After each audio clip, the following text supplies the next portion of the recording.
Oi, gente, mais um vídeo aí dentro do nosso curso de Física Computacional da pós-graduação, certo? Agora eu vou falar do chamado método de Dean para o problema de um Magnum em uma cadeia de Heisenberg, tá bom? Bem, vamos lembrar, né, um pouquinho da nossa cadeia de Heisenberg, certo? Quando a gente pensa em calcular a densidade de estados, por exemplo, tá? Então, a densidade de estados a gente já discutiu isso em outro vídeo, quando a gente ensinou a diagonalizar. A gente já fez essa discussão, né, de escrever o hamiltoniano, de diagonalizar, né? Então esse slide aqui, ele só dá uma revisada em algo que a gente já estudou. Então, se digamos que você tem um hamiltoniano de Heisenberg, tá? Você tem um termo de J. Observe que dentro dessa matriz aí eu estou botando o J positivo. Por quê? Porque eu vou definir ele como um número negativo, entendeu? Então não preciso colocar o menusinho ali, tá certo?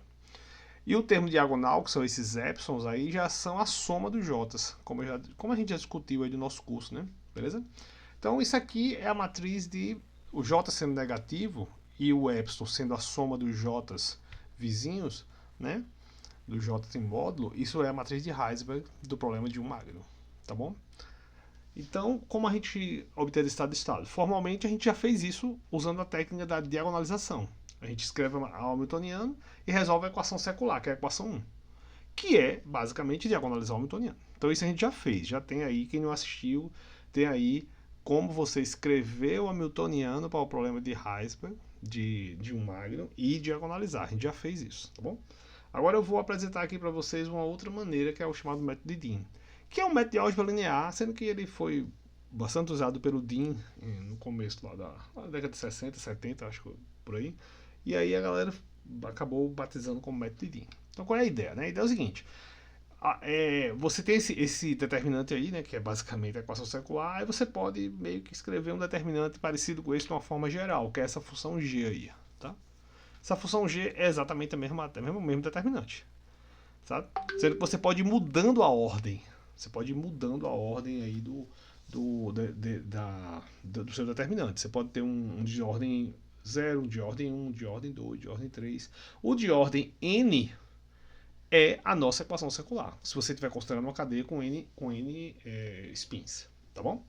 Então, se eu pegar e resolver g de n igual a 0, eu estou resolvendo a minha equação secular, tá legal? Beleza. Então, qual é a vantagem de você considerar esses determinantes, que no final das contas são polinômios, né? Qual é a vantagem? É que você pode aplicar um método de cofator e decompor esse determinante em função dos outros determinantes de ordem mais baixa, que é a equação 2 aqui, tá bom? Então esse é um método recursivo. Dado um de ordem mais baixa aqui, você vai achando os de ordem mais alta, tá legal? Beleza? Então essa é a vantagem. Então com isso a gente pode fazer essa coisa meio recursiva para aplicar lá naquela matriz, na nossa matriz, que é a nossa matriz que é a de ordem n. Como? A gente faz da seguinte maneira. E como a gente pode usar isso? Como a gente pode usar isso para encontrar as soluções que a gente quer? Então vamos lá. A equação secular a gente já discutiu. A equação secular basicamente é essa daqui, é g de n igual a zero. Então isso aqui vai me dar as raízes, as energias que são os autovalores, tá bom? Aí o que é que eu posso fazer? Eu posso fazer a seguinte coisa, eu posso começar a fazer um estudo acerca do número de mudanças de sinal desses polinômios, dessas funções g, certo? Quando você vai correndo a energia ao longo do espectro. Você vem lá, digamos, de menos infinito e vai varrendo até chegar próximo das raízes ou próximo do limite do seu hamiltoniano, tá bom? Então você pode sair pegando uma região grandona, menos infinito a infinito, tá? E correr a energia ali e calculando os polinômios. Aí você vai vendo quantas mudanças de sinal vai tendo.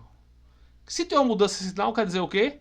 Quer dizer que a função passou pelo um zero. O zero é o quê? O zero é uma raiz. Então as mudanças de sinal, basicamente, elas vão te dar essa ideia de quantas raízes tem dentro. O que é essa ideia de quantas raízes tem dentro do range de energia? Quantas raízes é a densidade de estados integrada. certo? A densidade de estado é o número de raízes que tem uma dada faixinha de energia. Se eu integro isso, eu vou encontrar todas as raízes que tem naquela região. Então isso é a densidade de estado desintegrada, compreendeu? Então se eu venho lá de menos infinito e vou até uma dada energia e eu calculo essas mudanças de sinal aí, eu vou encontrar o quê? A densidade de estados integrada lá de menos infinito até a energia E. Agora eu cresço o E mais um pouquinho, faço de novo. Então eu vou ter a densidade de estados integrada até uma dada energia E. Tá bom? Então, essa quantidade, ela me serve para quê?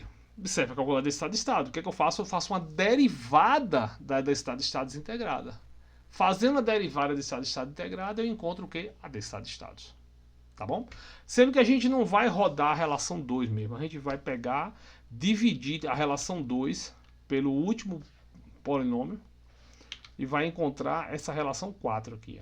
Onde esses H's é a razão entre dois polinômios consecutivos. Tá bom? Então, ao invés de a gente rodar essa relação aqui, a gente vai rodar uma relação 4, que é uma relação de recorrência derivada lá dos cofatores, que ela vai basicamente te dar a mesma coisa, certo?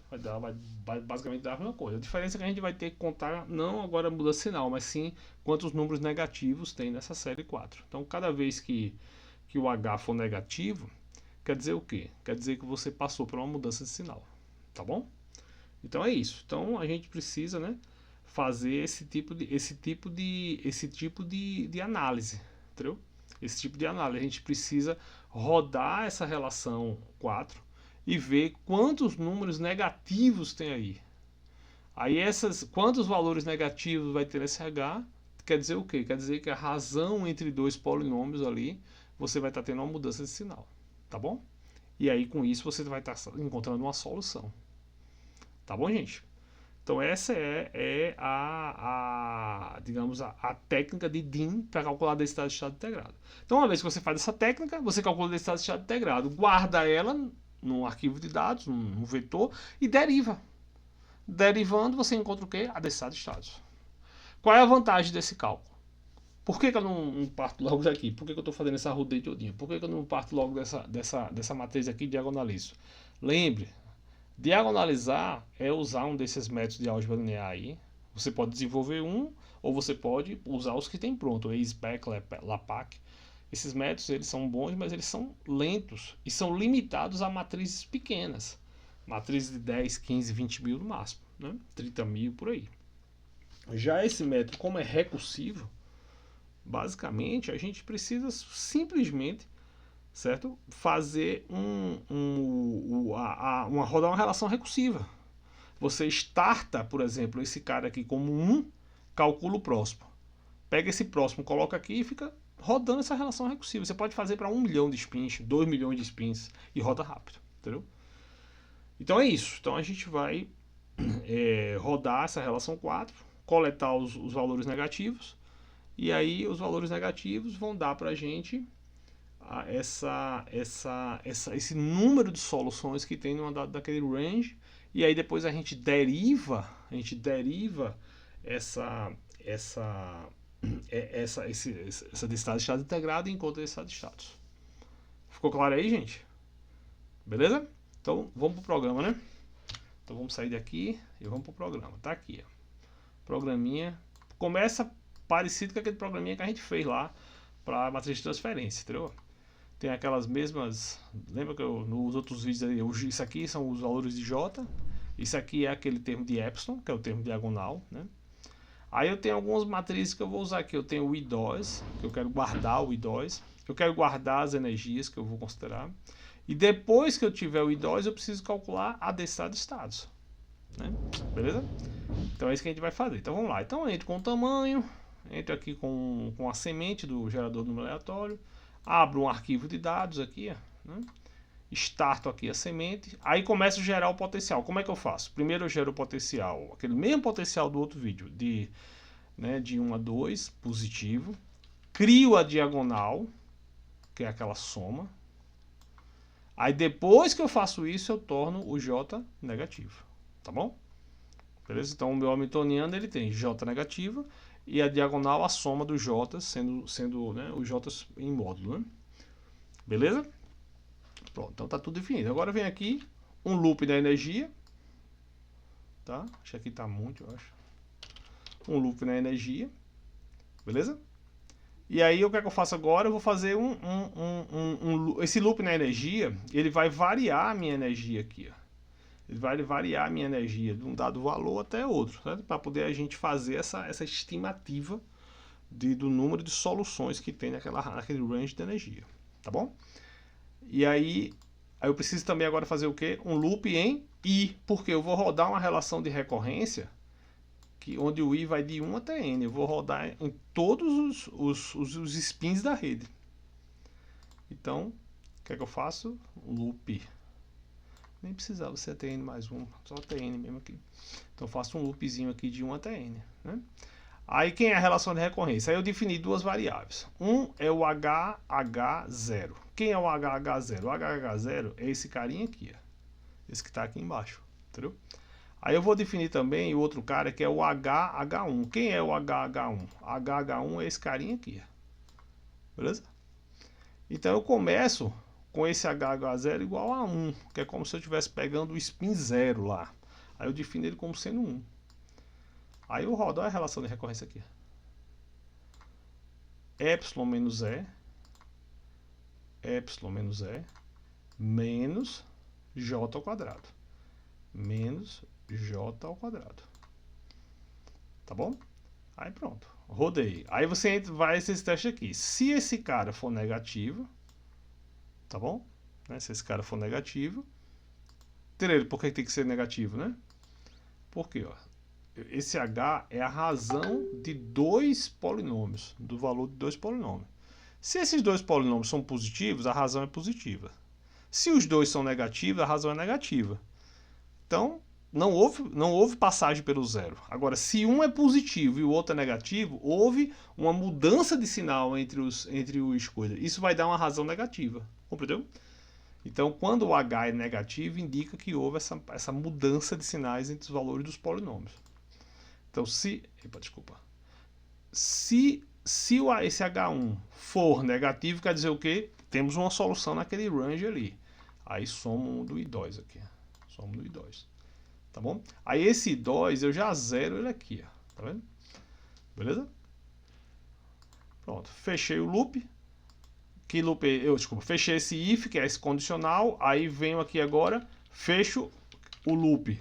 O loop de quem? De I. Mas antes de eu fechar o loop aqui, eu tenho que tornar a relação recursiva. O que é que eu faço? O H0 recebe esse novo valor de H1.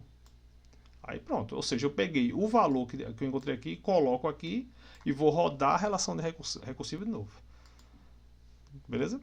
Pronto. Quando eu terminei esse loop, o que é que eu tenho? Eu tenho um valor de I2, que é o número de soluções que tem ali naquela região até a energia E.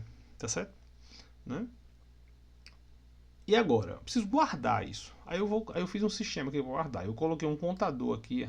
Esse contador ele vai indexar as posições da energia. Então eu zerei ele aqui antes do loop. Aí quando eu entro no loop de energia, eu boto um contador. Então eu tenho um número aqui, por exemplo, E igual a 0.01. Aí eu digo que é C igual a 1, C 100 igual a 1. Quando eu vou para a próxima energia, ele soma 1 no contador. Então eu tenho esse contador aqui, ele vai indexar a posição da energia. Aí eu venho aqui e guardo a densidade de estados integrada nesse vetor. E guardo as energias, as respectivas energias. Então isso aqui, no final das contas, é uma tabela. Uma tabela contendo a energia e a sua respectiva densidade de estado integrada. Beleza? Por que eu tenho que guardar no vetor? Porque eu preciso derivar. E para eu derivar, fica mais fácil se eu tiver o tabelão, tá bom? Pronto, aí aqui o que eu vou fazer aqui? Fechei o loop de energia. Pronto. Então, basicamente a relação de recursiva rodada para todas as energias é só esse pedacinho aqui. Só esse pedacinho aqui. Tá vendo? Pronto, então após esse loopzinho eu tenho essa tabela aqui. O que é que eu vou fazer com essa tabela agora? Eu vou fazer uma derivada numérica. Aí vamos lá. Derivada numérica. Aí o que é que eu vou fazer aqui? Eu faço um loop, eu vou usar uma regra de derivada centrada, né? Então eu calculo o DE, né? O delta E, eu pego duas energias, a segunda e a primeira subtraio para calcular o delta E. Eu nem precisava fazer isso, porque o delta E já está fixo aqui em cima, né? Mas eu costume de fazer isso, eu peguei 2 pontos da tabela e calculei o ΔE, mas nem precisava. Poderia simplesmente pegar aquele valor que eu já defini ali, 0,01, tá bom? Então isso aqui é o ΔE, né? Que nesse caso vai ser 0,01. Aí eu faço um loop agora, onde eu vou do segundo ponto, porque eu vou fazer uma derivada centrada. Então eu não posso começar do primeiro, porque se eu começar do primeiro eu não tenho o anterior. Então eu vou começar do segundo. E vou até o penúltimo, né? Para poder fazer a derivada centrada, entendeu? Aí o que é que eu faço agora? Eu digo que a densidade de estado integrado é o I2 do futuro menos o I2 do passado dividido por 2 vezes ΔE. Isso é uma derivada centrada, né? Aí agora, bicho, eu preciso guardar essa tabela também. Eu preciso guardar essa densidade de estado. Aí eu vou criar um novo contador, que é o contador K. Aí ele vai guardar as energias e vai guardar o DOS. Então, após esse loopzinho aqui, eu vou derivar a densidade de estado integrada e vou calcular a energia e a densidade de estados. Por que eu quero fazer isso? Porque tradicionalmente a densidade de estados ela é bom ser normalizada, entendeu? Então eu não quero só plotar a tabela desse estado de estado, eu quero plotar ela normalizada. Tá bom, gente? Então agora eu vou fazer a normalização. Como é que eu faço a normalização? Eu faço um loop do 1 até o K-1 e aplico um método de trapézio para normalizar. Ó, o método de trapézio aqui. Isso aqui é o método de trapézio.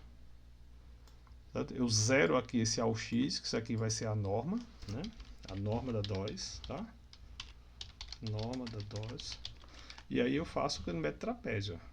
0,5 vezes o DE vezes a soma das duas bases, né? Base maior e base menor, né? Beleza? Então apliquei o método de trapézio. Apliquei o método de trapézio, já calculei a norma, agora o que é que eu faço? Divido a densidade de estado pela sua norma. Aí ela fica normalizada. Aí faço um loop. Entendeu? Observe que é importante esse K aqui, porque eu vou ter um número diferente, um pouquinho menor de valores de DOS, porque eu faço uma derivada centrada, então eu vou excluir as bordas. Por isso que eu tive que criar esse novo K, entendeu? E aí daqui para frente eu faço tudo em função de K, eu não faço mais usando o outro contador, que é o C100. Tá bom, gente? Pronto, aí com esse aqui você escreve a densidade de estados integrada.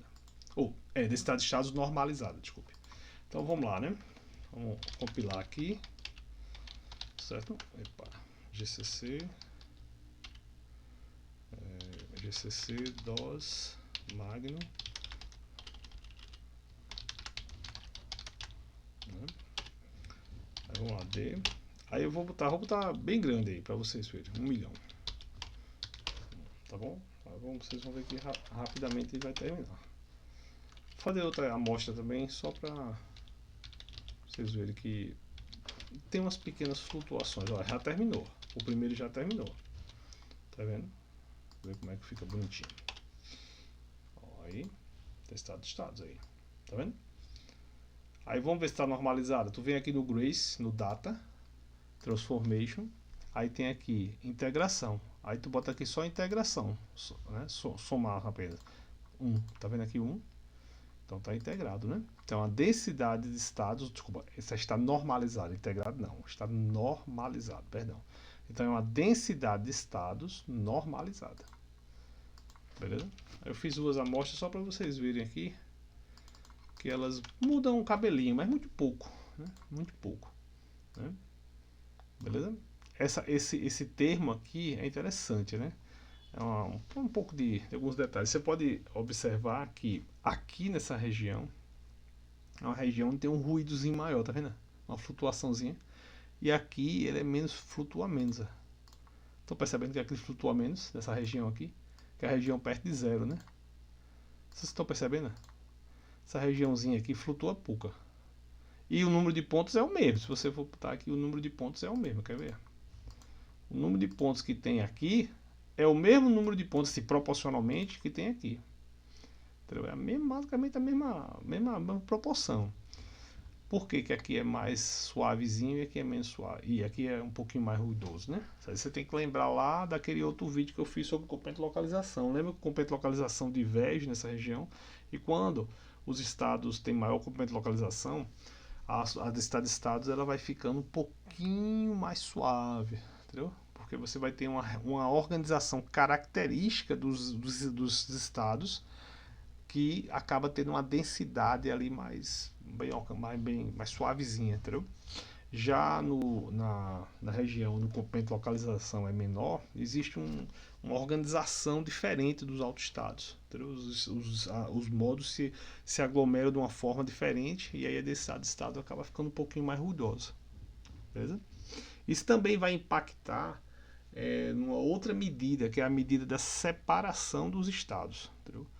A separação dos estados é outra medida bem interessante, que a gente também vai calcular em breve. Quando você tem estados localizados, os estados, os módulos, os autoestados, eles ficam tudo aglomeradozinho. A separação é bem pequenininha. Aí os estados, tradicionalmente, quando você pega essa separação, quase todo mundo tem separação zero. Ou seja, os estados estão tudo aglomerados. Entendeu? Já quando você faz um estado mais metálico, um estado mais estendido, onde o comprimento de localização é maior, acontece o contrário. Fica muito raro você encontrar autoestados, digamos, um pertinho do outro. Entendeu? A separação entre os autoestados raramente é zero. Eles acabam se afastando um pouquinho mais. Entendeu? Aí isso dá duas distribuições, né? Uma distribuição de Poisson e a outra distribuição de Wigner. A gente vai estudar isso em breve aí. Que é essa estrutura da distribuição dos autoestados, ela tem uma relação com quão localizado o estado é. Entendeu? Aí isso acaba impactando de uma forma não tão boa assim, mas assim, não é a melhor medida, mas pela densidade de estado dá para o cara a perceber uns detalhes. Ou seja, onde a densidade de estado é suave, tradicionalmente você tem comprimento de localização grande. Onde a densidade de estado tem um certo ruídozinho, tradicionalmente você tem estados localizados. Beleza? É isso, gente. Então esse é o método de DIN, tá? Espero que tenha ficado claro aí, beleza? Qualquer dúvida, a gente vai debatendo mais aí em outros vídeos, falou? Ou então pessoalmente, né, nas nossas aulas. Valeu, obrigado, um abraço aí, tudo de bom para vocês.